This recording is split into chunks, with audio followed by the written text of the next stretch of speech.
ঘরের মানুষ যখন শত্রুতা করে তখন কি করবেন? বাইরের মানুষ হলে আপনি অনেক কিছুই করতে পারবেন, কিন্তু নিজের ঘরের মানুষ যখন এই ধরনের আচরণ করে তখন এত কষ্ট লাগে, এত দুঃখ লাগে যে সেটা আসলে ভাষায় প্রকাশ করা যায় না।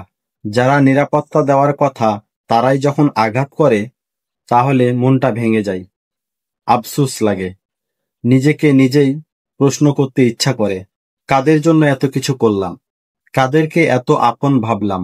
যদি আপনি এই সমস্যার মুখোমুখি হচ্ছেন তাহলে এই পদ্ধতিগুলো ফলো করতে পারেন। 1 নাম্বার, সীমারেখা তৈরি করা। আপনার চারপাশে একটি সীমারেখা তৈরি করুন।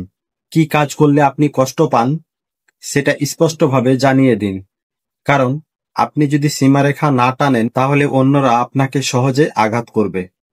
2 নাম্বার, কখনোই চুপচাপ থাকবেন না। নীরবতা অনেক সময় ভুল বোঝাবুঝির সৃষ্টি করে। সেজন্য আপনার কষ্টের কারণগুলো ভদ্র ভাষায় তাদেরকে স্পষ্ট জানিয়ে দিন, এতে তারাও আগাম একটা সংকেত পেয়ে যাবে। 3 নাম্বার, মানসিকভাবে শক্ত থাকুন।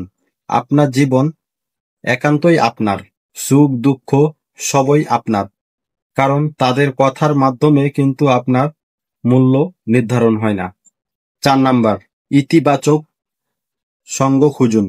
পরিবারের মধ্যে যদি এমন কেউ না থাকে তাহলে বাইরের আপনার একান্ত বিশ্বস্ত এবং কল্যাণ মিত্র কোনো বন্ধু থাকে বা কোনো ভালো মানুষ যদি থাকে তাদের সঙ্গ নিন, তাদের উপদেশগুলো নিন। 5 নাম্বার, শেষ অপশন, দূরত্ব।